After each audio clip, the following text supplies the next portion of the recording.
everybody, and welcome to Economics with the Honorable David M. Walker. I'm Nick Palavita. I'll be your host and moderator today for our very exciting topic, which will be education. And with that, there's a very important document never shown on national or international television, and for the first time that I noticed. As a matter of fact, it took me years before I found that this was even done. It's the PISA results, okay, by the Organization of Economic and Cooperative Development. Now, we have a special guest who will probably introduce us to these PISA results, but this is basically the assessment of reading, math, etc., around the world. In other words, how do Americans score in terms of basic studies K through 12 around the world? And so we're going to look at the PISA and the results that they have. It's a very interesting study. I pulled the 2018 study, and the sad part, as you go through that, you do find the United States here as a competitor. We're like not even in the top 20 in terms of the education results. So with that, we're going to bring in our panel to analyze the PISA results and figure out why aren't we scoring well against the rest of the United States. So first of all, we're going to bring in a person who's a member of the Mega Society, which is the top IQ 1 out of a million scores in the country. And that is Rick Rosner. Rick, welcome to the show. I'm sure PISA will be interesting for you to look at, a piece of pizza, especially the scores that you see the Americans put relative to the world. And then also this is like hidden from America. I mean, it's like we don't even want to discuss it because the United States, the winners are poor China, but definitely not the United States of America. With that, we have somebody from the education department who actually is a former professor at State University of New York and Albany, and a writer of a very famous book called The Millionaire Next Door and Richer Than a Millionaire. So we're going to bring in Bill Denko, and you're probably familiar with this study, I would say, right, Bill? Well, the basic content of it, but not the excruciating detail. Oh, not the excruciating detail. Well, the thing is that the detail, so you taught at the college level, okay? PISA is for the K through 12 level. Mm-hmm. And it's like the scores for math, reading, science around the world. And it's done, by the OECD. And what happens, though, the astonishing result is the United States doesn't do very well in the PISA results. And we want to know why our kids aren't learning. And also we'll bring in Sasha Starr from Canada. In other words, may be able to weigh in on this. But this document is like hidden from the world. Of course, Mark Lee is going to join us from Durham, North Carolina. Yeah, I joined, and that was the reason I joined. Nick, as you know, one of the companies that I work for when I'm not doing stuff at the Cultural Arts Center is a company that is actually in the testing business. It's actually one of the leading testers in the country, and I think that is part of the problem, is that we grade to the test or we teach to the test. And definitely there is a major company here in North Carolina. Actually, there are a couple of companies here in North Carolina that will talk to you about that, is how we grade to the grade to the exam or teach to the exam. Sure. So the kids are actually learning the exam and not necessarily learning the material. So I don't know if Bill's got any thoughts, because that is a conversation that has been going on in education for a number of years. And like I said, without naming the company, I may name it later, but it is very much known in the grading circles and all along those lines. But it is definitely one of the leaders, and even they will admit that a lot of times the teachers, and they have to meet with the teachers, are being the students are being taught to the test. So a lot of times it's not about developing critical thinking or developing the ability to actually have a coherent argument and all along those lines. It is trying to make sure that you are meeting the standards that they want you to meet. That's part of the whole conversation around Common Core and all in that space. And I think Common Core has been supported by both of those on the Republican and the Democratic side. And I think that there are some issues around Common Core, and even the way that Common Core is now even tied into the AI conversation as well. Because part of the reason I still have a job with that company is because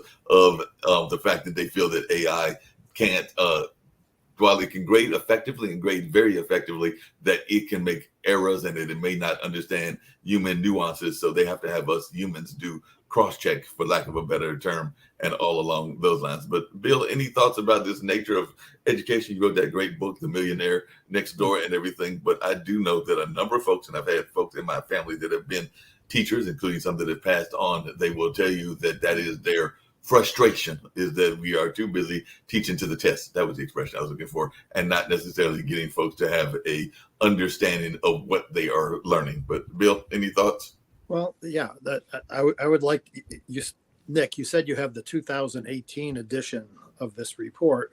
Yeah. I would like to see what it was like in the year 2000 or 1990 if they did collect data such as this. I mean, what I suspect is there's a downward trend for the United States. And I can look at this, being at the, professor at a university, since like 1980, to the early part of this century. The two things are happening. Either I was younger then, and maybe the students were brighter, or maybe as I got older, I didn't understand why the students were less able in towards the end of my career. So I think empirically, from my observation, students are less prepared, and most of my students were from the United States. So I can, anecdotally, I can say that these results are probably true. Hey, and then on the other hand, just really quick, that's all. Shaquille joined us. Do y'all have a lot of that thing that I alluded to? Because I do not know the Australian education system the way that you would and everything. But is there a lot of teaching to the test? Because that is one of the main complaints that exists here. I can tell you that teacher friends of mine, whether they are union teachers or non-union teachers, are very much frustrated by this notion. And I don't know if it's a global problem or if it's just something that is more Western based. You don't have any problems, Mark, in the United States that the rest of the world doesn't have. The rest of the Western world has the same problems as you guys. I know that upsets you because you guys think you're unique, but we actually have the same issues. And I can tell you that when we are teaching our kids to focus on all sorts of other issues, and we're not teaching them to focus on their grades, they get left behind. And if they happen to be unfortunate enough to be like myself, I won't tell you what my IQ is. I'm not going to in any way compete or compare myself to Rick Rosner. But if they are unfortunate enough in any way to have a high IQ and to be an academic outperformer, there is a significantly higher chance of them dropping out of school than there is of them completing it. Because our school system sucks. Our school system sucks. It makes bright kids get so frustrated and bored that they drop out. And our school system sucks because it has the lowest percentile of kids that also get so frustrated that can't keep up, that also drop out. And the way to fix that, in my opinion, is to make sure that we change the school system, that parents have more of a choice. But that's never going to happen when you have a top-down approach to education. Hey, sorry, Rick. Shaquille, along those same lines, North Carolina used to really pride itself on vocational learning and trade and a number of things around that area. And there are still some schools that are doing quite well in that. But I do know that there are some folks that are seeing the vocations and the trades leave in our school systems. And this is also frustrating some of my parent friends and everything. So I was wondering, is that an issue in Australia and around the world? Because you are a world traveler and everything. Because I think that we don't give enough respect. And as you know, and I know, there are some people that are plumbers and brick masons and a number of other folks that can make some pretty good money, maybe as much money as the doctors, lawyers, and Indian chiefs. Of course, but it's the same issue. In my personal opinion, and certain people within the finance industry disagree with me on this, and that's fine. But in my personal opinion, you've only got to listen to the criticism of the education system that is put forth by so-called conservatives. What do they say? We want our children, and this is the only point of the education system, we want our children to be productive members of society. And this especially comes from immigrant parents like mine were, right? They come into Western country, they say, get an education. If you get a good education, you'll get a good job. And if you get a good job, you'll have a nice life. And they're correct. They're right. Anybody can do that. That's fine. The problem is I don't want to work for somebody else. I don't want to be a good little boy. I don't want to be productive for society. I want to look after me. Okay? And society can do what it wants to do. If I've got to pay some taxes to help society get along, that's fine. But I'm not here to live my life in servitude to society. That's exactly the reason why I became a finance trader in the first place. That's exactly the reason why I live my life the way I do, because when I was told off in primary school for being too rebellious and not respecting authority, through my teenage years, my early 20s, I thought, yeah, maybe they're right. Maybe I should respect authority more. But now that I'm a bit older, to hell with authority. Who the hell are they? Why do they have authority?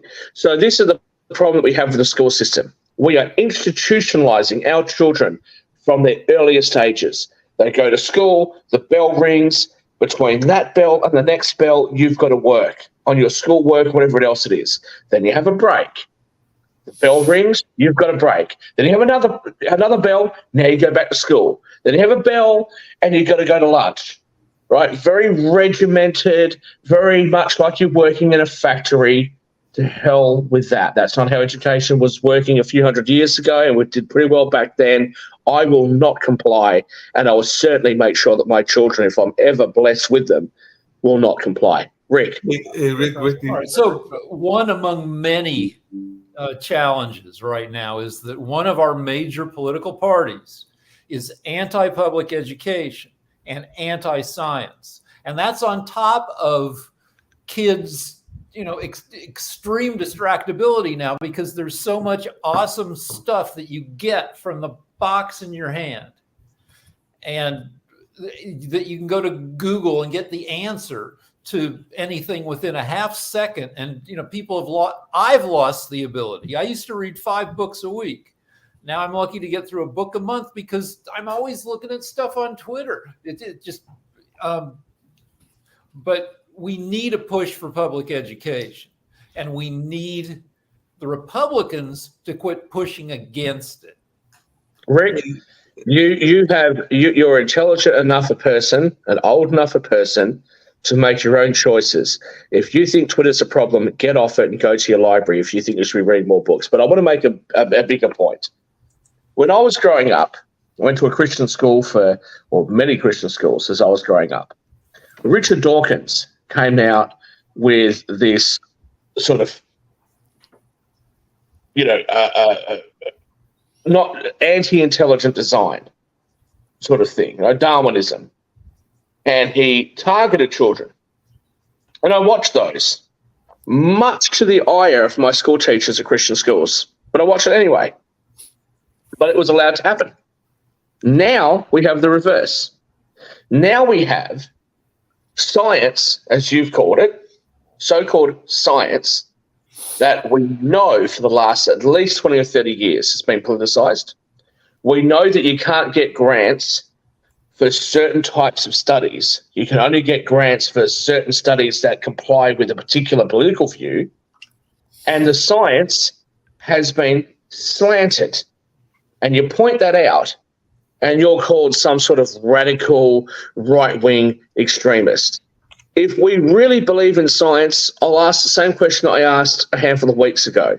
We know, for example, that testosterone levels in men and women and certain animals has declined precipitously over the last 30 years. Should we do a study on that? Should we try to work out whether that might have an effect on something and what the possible solutions are? Well, we could, but unfortunately can't, because the politics says testosterone leads to toxic masculinity.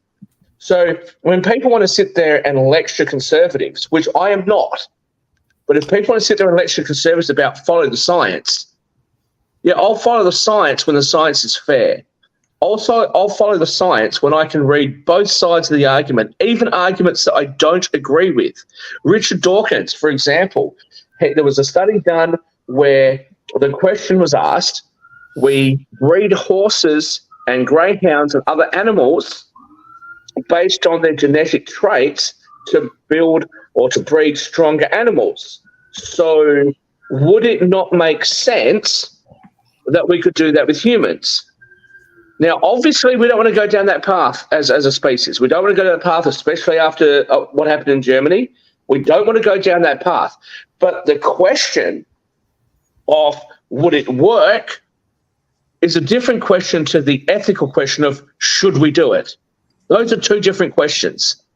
And Richard Dawkins wouldn't even entertain the question and actually attacked another scientist after telling me when I was 9 years old that he would always follow the science. He took a political position. So I grant what you're saying. Yes, those Republicans that went for creative, intelligent design instead of Darwinism, fair enough that there was some criticism of that. But parents surely should be able to influence how their kids are going to think and feel and what sort of education they're going to get. I'd bet that more than 99% of papers in the hard sciences, physics, chemistry, much of biology, don't have any political slant. I mean, you can talk about the soft, you can talk about sociology and poli-sci. Obviously, all that stuff's going to have plenty of slant. But in the hard sciences, there's going to be very little. All right, you get into climate change and stuff, and the Republicans are going to fight studies of that. But all right, Rick, I'll make you a deal. I don't know what you can afford, what you can't. I'll just put a number out there. You said you'd bet on it. All right, I'll bet you 100 grand. I'll be in the United States in the next month or the month after. I'll bet you 100 grand. You name 5 universities. Name 5 universities in the United States. We will read the papers. We'll give you the last 10 years. So we're not going to talk about the recent stuff. Give you the last 10 years. We'll you and I together, we'll pick the studies. I'll give you first choice across the studies. I'll bet you $100,000 that the studies will be politically slanted.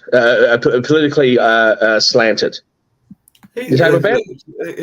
I can. No, Mark. No. I've put a proposition to Rick.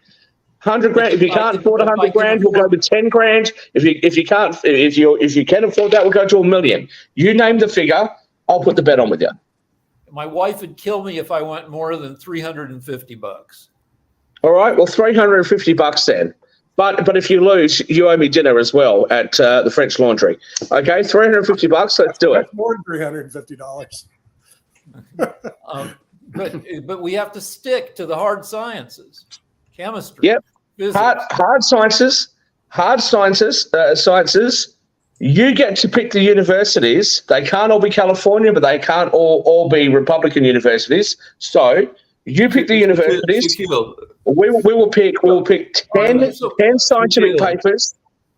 Shaquille, Just so we can get an understanding of what's going on with this bet and everything, I'm going to mention a study. It's actually a recent study, and it is actually something that you were just talking about, testosterone, and all along those lines. It was a study done earlier this year, and I'm going to read part of the study, but not all of it. And you tell me if, as I read part of this study, if it is politically motivated, so that before you do, Mark, I'll just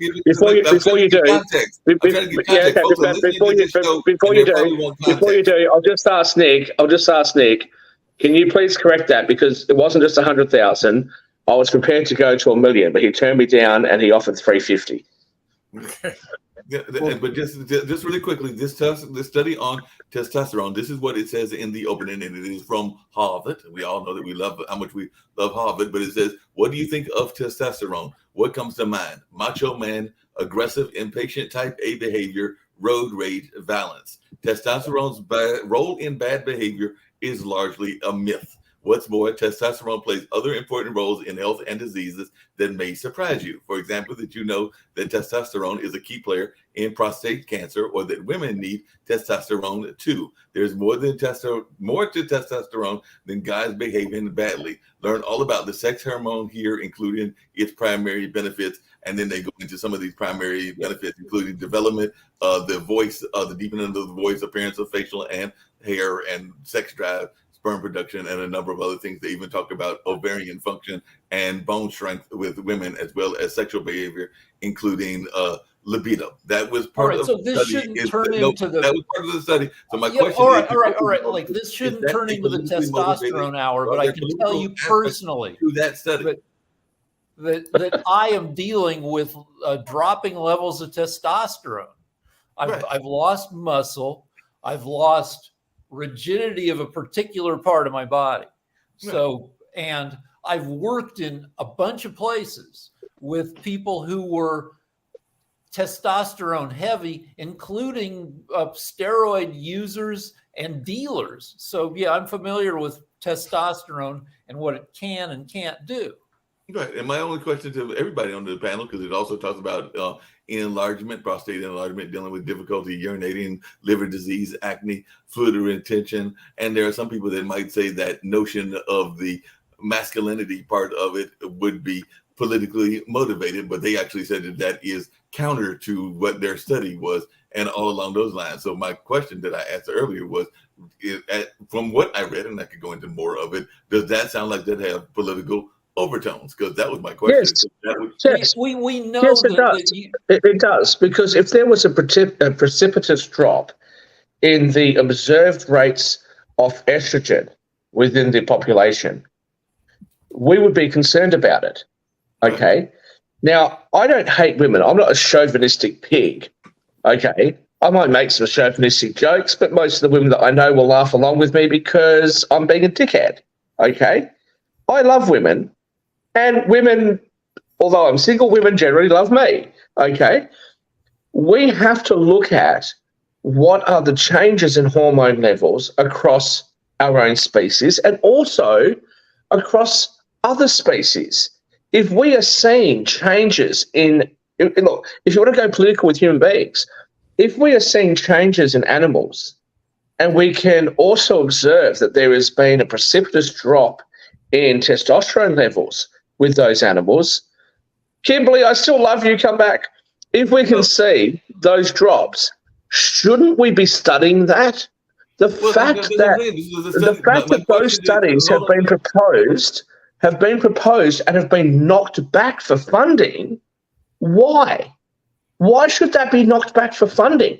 That sounds insane to me. The study itself, I'm trying to understand y'all's bet. And so the people that are watching can understand the bet as well. I'm going to give you the bottom line, because that's what they said. The bottom line, this is their conclusion. And y'all tell me whether you would win the bet or whether Rick would win the bet, because the concluding remark is testosterone is so much more than its reputation would suggest. Men and women need the proper amount of testosterone to develop and function normally. However, the optimal amount of testosterone is far from clear. Check-in testosterone levels is as easy as having a blood test. The difficult part in interpreting the result levels may vary over the course of a day. It is best to measure the testosterone level in the morning, even with an abnormally low level that is replicated on a repeat test. The decision to begin testosterone replacement therapy and Mark, we got the article. Mark, we got the article. We got the article. We got the article. That was the bottom line. Of course. Is that a political statement? Is what I'm asking. Of course. You win. Of course, Mark. Of course. Rick and I will collectively decide on what's political and what's not. But I will say to my Californian friend how heartless he is to actually allow me to sit here and break the Federal Wire Act or whatever ridiculous rules you have in the United States and in California to actually allow me to place a bet from another country. I just can imagine me trying to come into Washington State at the border and I get turned away because Rick Rosner agreed to take the bet. He should have said no, but for $350, I'll never be allowed into the US again. Terrible. Rick, where's the love, Rick? Where's the love? I'm guilty of this. I make my online bets via some outfit out of Costa Rica. but so, all right, so everybody knows that universities are hotbeds of liberalism, but that doesn't automatically disqualify the work done at universities. And I went to a big state school, University of Colorado. Right now, it's probably got 30,000 students, and the vast majority of those students don't want politics to enter into their education at all, and are getting educated. I took, a bunch of math and science, but I also took some women's studies, but most people didn't. And most people could care less about a politically charged field of study like women's studies. The CU turns out a ton of scientists and engineers. Hey, Rick, Bill, that was a great little speech, but let's be honest here, okay? If I was like Donald Trump and set up the University of Shack, right? And the University of Shack was to teach people around the Western world how to get out from underneath the government, how to be free, have their assets in tax-free jurisdictions, and be able to earn whatever they wanted to earn. No matter how my studies may not be, that slanted, no matter how many leftists I employ at my university, everybody is going to look at the studies that I've conducted and say those studies are right-wing slanted. So to your point, that just because a university is left-wing slanted doesn't mean that their studies are not worth anything. Yeah, I would agree with you, other than the fact that if left-wing studies are funded and right-wing studies are not, if studies are funded purely on the basis of politics, there's a clear bias.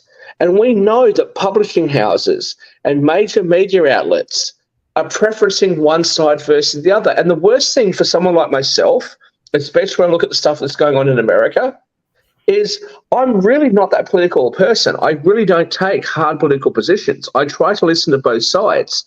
But I become politically homeless, and I feel like I'm being lied to when I only get to hear or see or read one side of the argument. Let me hear the other. I'm not an idiot. Let me hear the other side. I may not agree with the other side, but let me hear it. And when those studies aren't funded, it's slant science in one political direction. But Let's hear from Bill Danko, because, Well, the comment was directed at Rick, so I'd like to have Rick respond to it, but Bill, you go first. I got to say, regardless of politics, people have to learn how to code. They have to learn how to work with AI. They have to learn how to build rockets. They have to learn how to build the machinery that will address climate change. I mean, you can argue about the politics of climate change, but climate change will be a $1 trillion industry. And we need to, I want to educate the generation of people who are going to make a ton of money off of that stuff. And Bill, I know you want to say something. If you don't mind, I just want to jump in. I'll just ask one quick question, Rick. I know that you respect me greatly, as I respect you greatly. So I'll ask you this one question: left wing, right wing, Democrats, Republicans, Liberal Party, Labor Party, or Labor Party, Tories in the UK, whatever. Right? Let me just ask you this one question: do you think that if you and I, without anybody else, just you and I, were in charge of the whole world's climate agenda, do you believe that you and I together would achieve more than the political apparatus that we have in the world today? Well, certainly more than America's political apparatus, but yeah, because we would look at the science, we would look at, I believe in climate change, but I also believe that expecting people to change their behavior that will address climate change in any significant way is a ridiculous hope.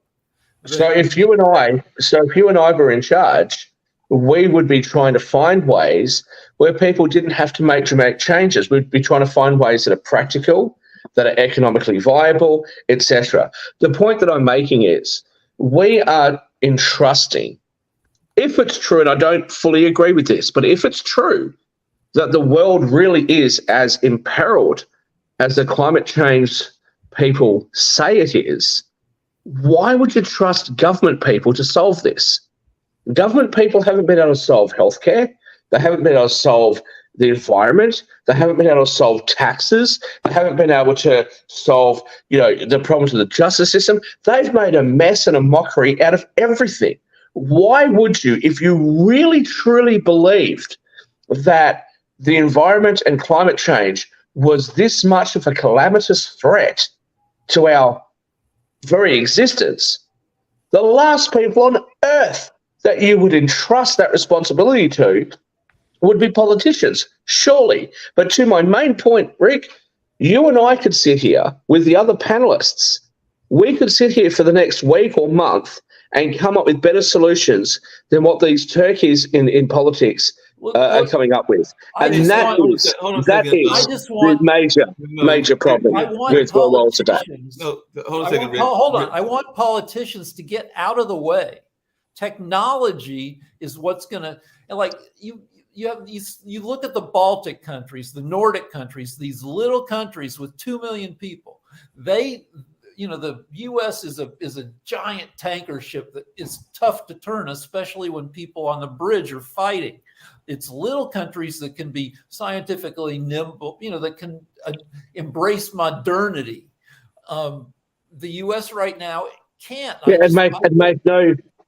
and made absolutely no difference on the international scheme of things. You want government to get out of the way? Awesome, brother. I love you. Welcome to the libertarian position that I have. I'm so glad to have you. But let me just give you a little dose of reality and practicality.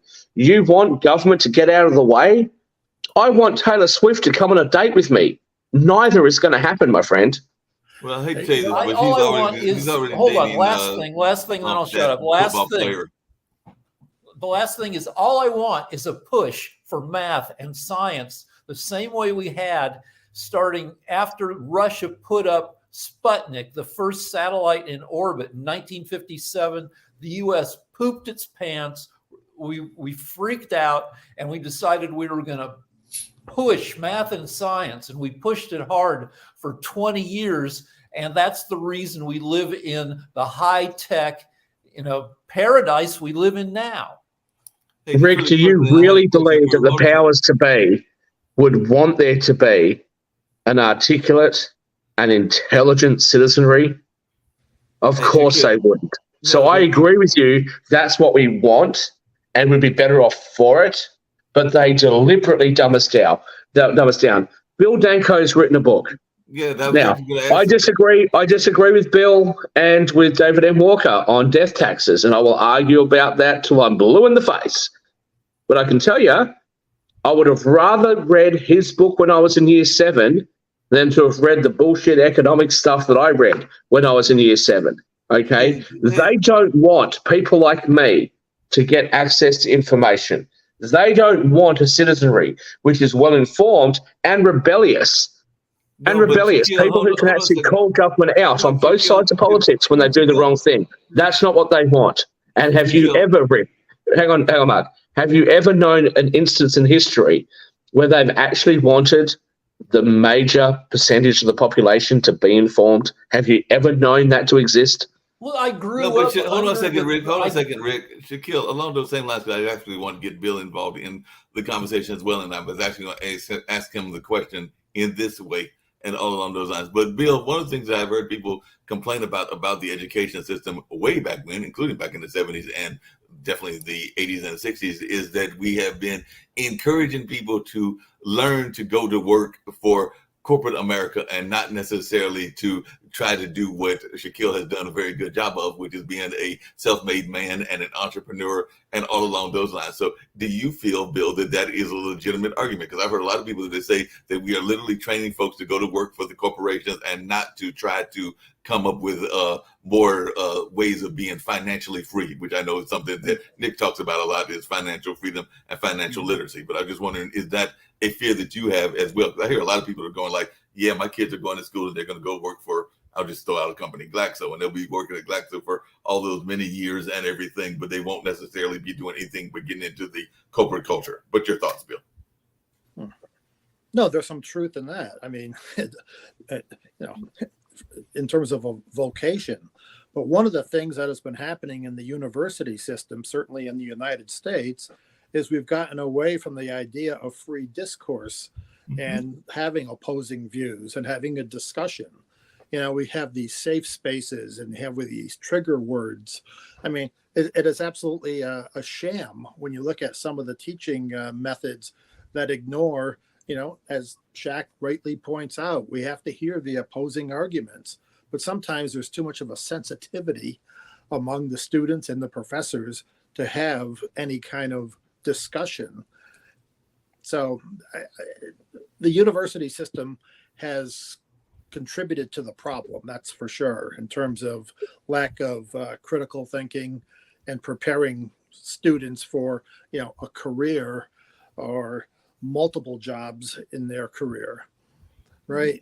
Yeah. So, look, one of the things that I really like seeing in the United States right now is, I like this guy, Mike Rowe, who does the Dirty Jobs programs.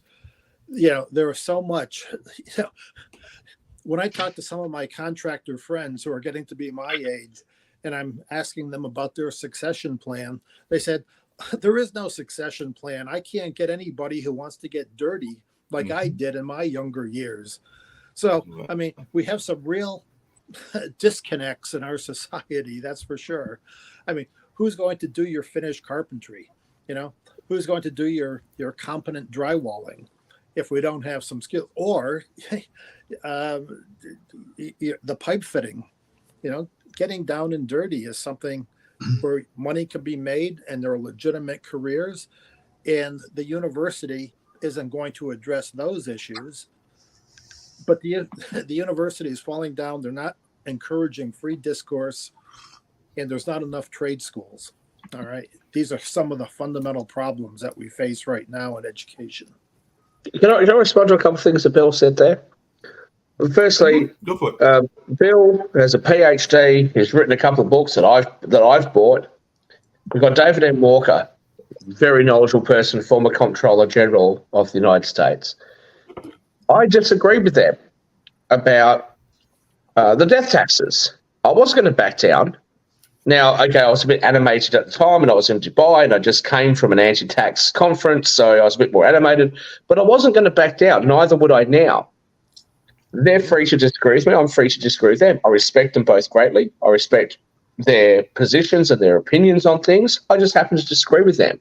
We should be able to do that. We shouldn't have a situation where kids are going to universities or high school and they're afraid that if they say something their teacher doesn't agree with, they're going to be marked down or they're going to be marked wrong. The other thing I just want to very quickly say was what Bill just said then about trade schools.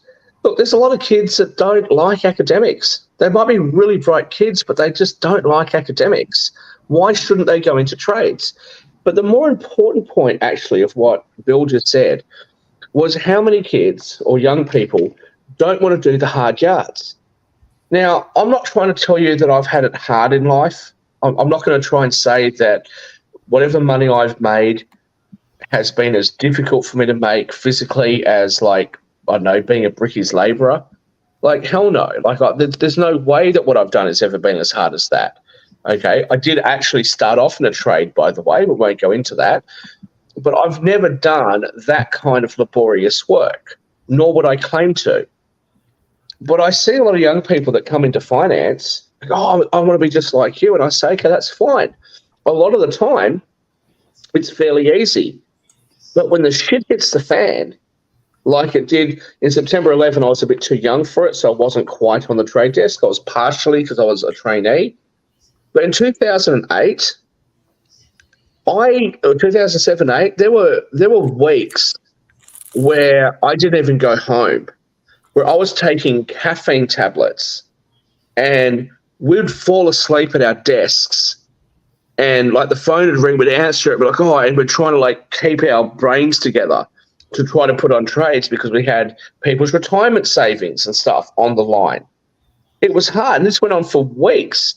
I remember my girlfriend at the time bringing suits into work for me, and there was no showers at that time unless you went downstairs all the way down to like the gym room. We didn't have time to do that. So I was getting like wet wipes and just wiping myself down and changing my suit, and then like being in like some dirty old shirt and all this sort of stuff. And I did that for weeks. You know, you'd start because of Australian time. So you'd start on a Monday morning. You'd finish about 6 a.m. on a Saturday morning because we had to wait for New York to close. And then you'd come home and you'd just crash the whole weekend and then start again. And sometimes we'd have a Sunday meeting to work out what we thought was going to happen in New Zealand for the next day. So please show me those people that have that sort of dedication. And even in more recent times, there are times I do 20 hours a day. There are times that I'll stay up for 70 or 80 hours at a time because something calamitous has happened in the markets. So it's not easy. It's not just a walk in the park, but people don't teach that. People say, oh, you can have it all. You can just work 9 to 5. You can have 4 kids. You can have a loving partner. Bullshit. You can't do that. There's always a sacrifice in life. And why we're teaching kids they can have it all without any effort is ridiculous. You know, about 70, 80 hours. Try doing 100 or 120 hours. And then spend the whole weekend catching up on the financial news that you might have missed out on the Bloomberg terminal. Most entrepreneurs work 120 to 140 hours, 160 from my understanding with entrepreneurs that I know and all along those lines. So definitely it's the only common thread I see for the millionaire next door is they commonly work 70 to 80 hour weeks, you know? And I don't know if you put that in your book, Bill, but at least my empirical analysis when I talk to these people or by my clients, this would be like a common thread. They would, whatever the 40-hour work week was, they doubled it. And the reason they got paid more, they said, well, I work twice as much as my employees. People ask me recently, because I don't wear my gold watch that often, I'll wear this one. I do still wear my gold watch, but I normally wear this watch, which is a Garmin, and I'll wear this thing called a Whoop. And I said, well, what's going on with that? Why are you doing that?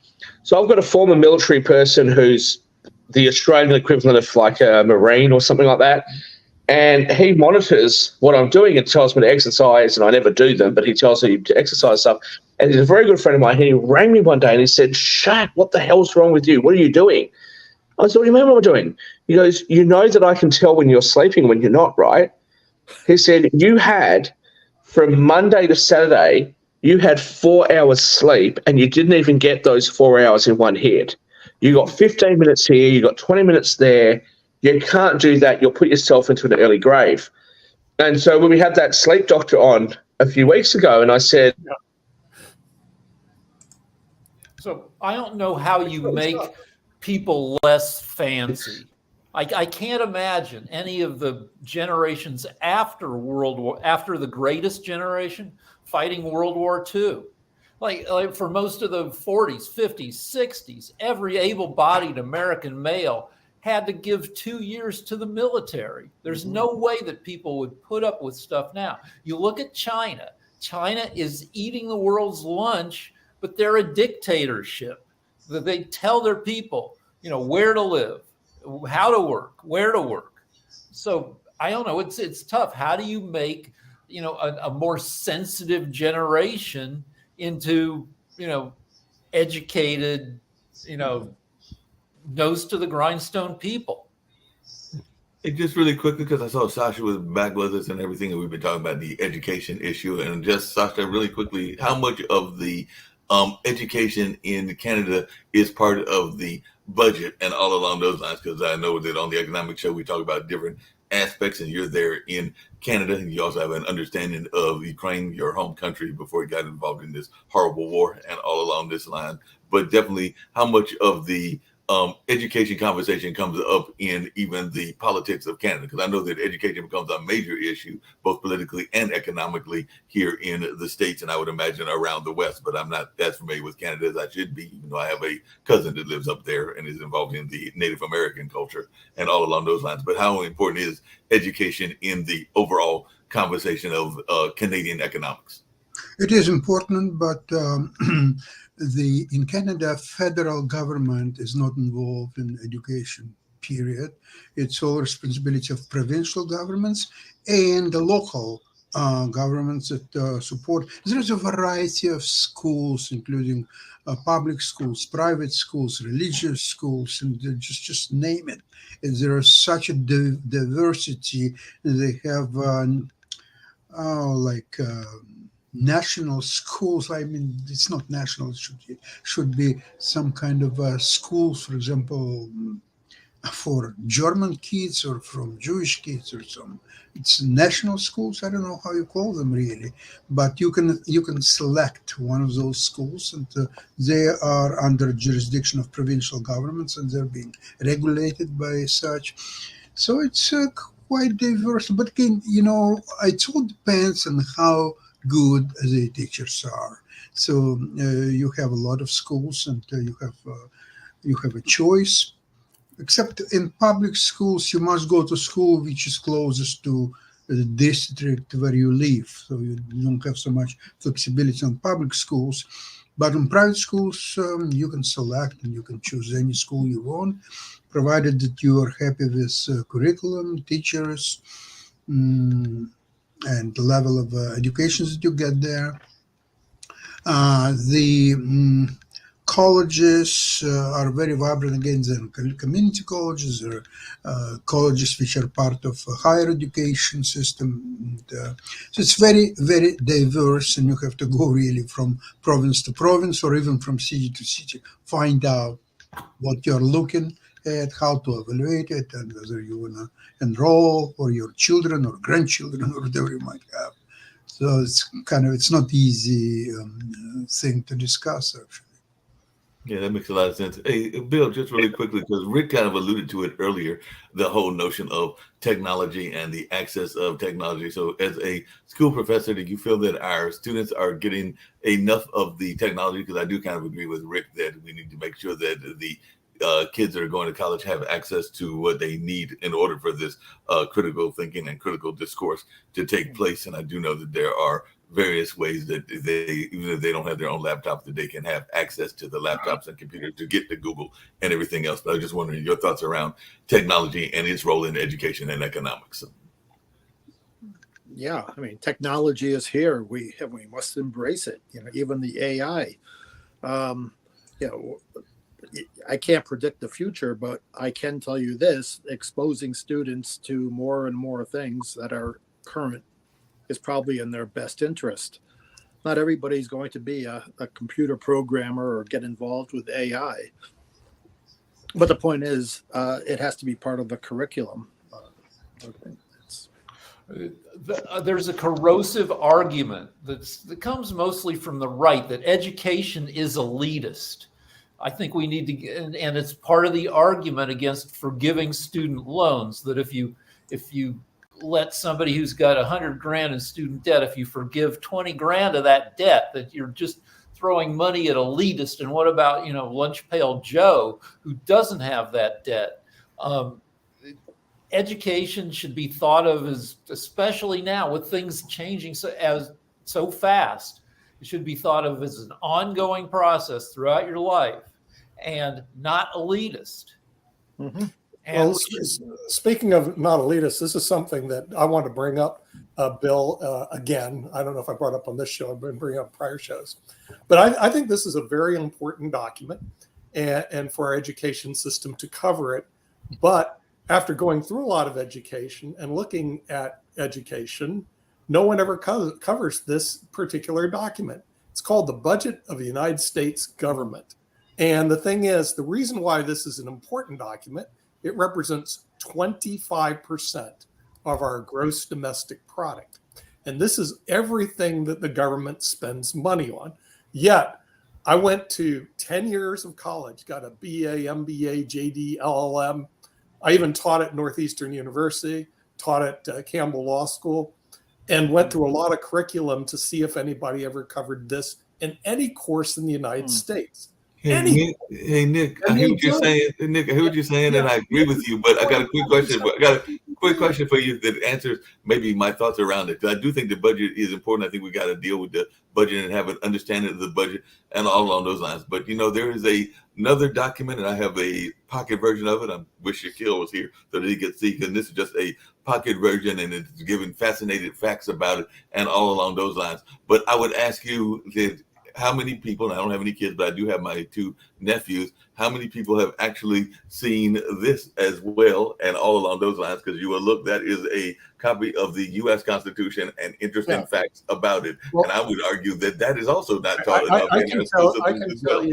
I can tell you they actually cover constitutional law in the Constitution. I learned it in my political science class at University of South Florida. They had it in law school, obviously. So the Constitution was covered. And frankly, at law school, they actually had very good teachers under constitutional law. And you can actually read quite a bit about it. Okay, that being said, the Constitution doesn't represent 25% of everything we spend. This document does. And it seems to me only the elitists read it. The first part is basically, I'm 43 pages into it, is a sales job. It's the sales job. I call it a sales job. It's basically the president's gurus telling you why it's a good idea to spend all this money and why we're spending $5 trillion and we're only taking in like $4 trillion. Does it explain the pork? Because I guarantee you that in that budget is tons of pork and all along those lines. So the meat. Okay, finally, after you go through, I'm on page 60. Finally, you get to the meat of exactly what you're spending money on, starting with the Department of Agriculture. And you find out the Department of Agriculture isn't just spending money on agriculture. They're spending money on strong nutrition safety nets, building a supply chain. By the way, some of these things are important, but then as you go through them, some of them are just pork jobs in the billions and billions of dollars. And I'll give you one example. Okay. One example, they're spending $3 billion to educate people on LGBTQ rights. All right. $3 billion, that's basically wasted. And the reason why it's wasted, if I told Sasha, we're going to give the chess community $3 billion to have kids learn how to play chess, what would that do to the chess community? I would ask for 6. 6 billion. Okay, but it doesn't matter, Sasha. It's a huge amount of money. And the thing is, then you have kids playing chess, there'd be tournaments, blah, blah, blah, blah, blah. But not one dime is devoted. Nick, hold on a second. Nick, you say it's hold on a second. You say it's wasted. You say it's wasted, but that group, and Rick can talk to this as well, but that group has definitely suffered a lot in their mental health, and a lot of that, and part of that money is probably to go around studies and efforts to help that community as well. The chess players have suffered a lot.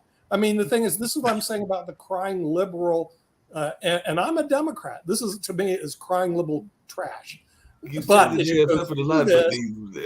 know the exact figures, but the figures are very high in that community, particularly around certain parts of that community and everything. And I think that they have as much right as anybody else to be represented and to have their voices heard. That's just my opinion. I will definitely say that I am probably one of the more liberal folks here. I agree. You go ahead and send them a check. Okay. My wife has worked at a couple. Money and our money.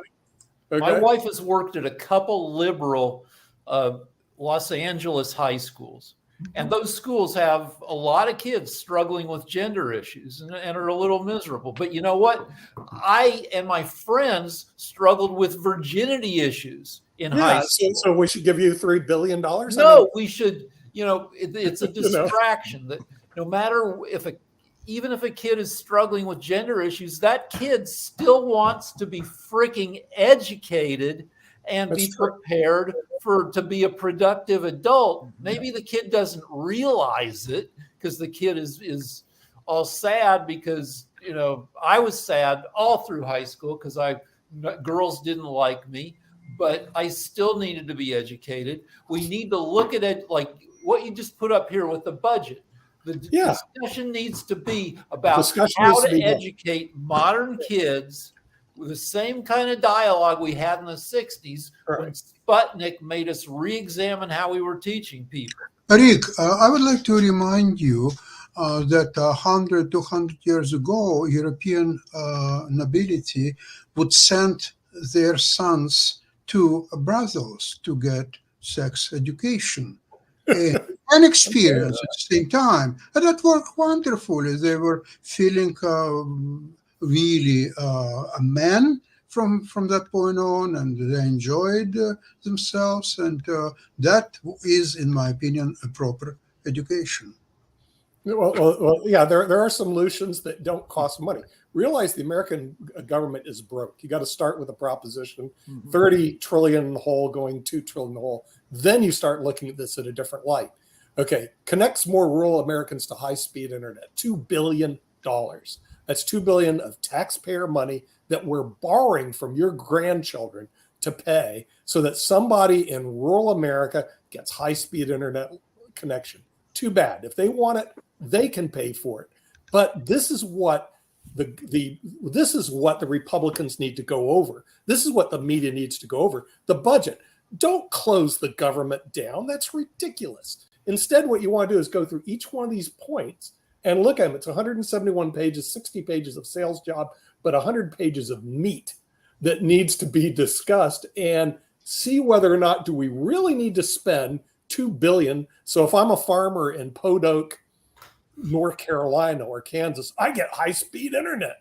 No, you don't. No, If you hold on want a second. I'm sure that in that budget is also money. If you look at that agriculture side of that budget, I'm sure that there is also. I'm going to name two organizations that are very popular, and I'm sure that there is also money in there for the Boy Scouts and for 4-H. Now, if I'm hearing you correctly, I Boy wouldn't give Scouts them a and dime 4-H either. don't need funding because I'm I hearing you correctly. wouldn't They give don't the need Boy funding. Scouts and 4-H. I haven't got to them. I would not give them a bloody dime. And I was a member of the Boy Scouts, not one bloody dime. Are you kidding me? And neither 4-H. Remember, There are parts of your government society is that broke. agriculture, even though we need You food got to to start with your survive, job. you would not give any money Go ahead to and set up a check. Boy To- Scouts to or me, the 4-H. to- I hear you Our correctly. money don't go here. To me, there goes- $2 billion for rural internet seems like a great deal. For $6 for every No, American It's man, woman, or actually, child, we get to over connect 55. everybody. Rick, My it's point, it's exactly. actually 40 billion over a period of time. It's 50,000 per household. So if Rick, you decide I want to move to Mesquite, Arizona, you're asking the government to spend 50,000 to connect you, so you have high-speed internet line for your Or convenience. maybe we It take is a some of waste. that money and figure out how to make it cheaper to get people high-speed internet instead of. But it's not the spending government's $50,000. job to give high-speed internet. This is not the American It's not- government's job. It's not This the is government's private- job. If It's Google not the wants- government's job to do anything.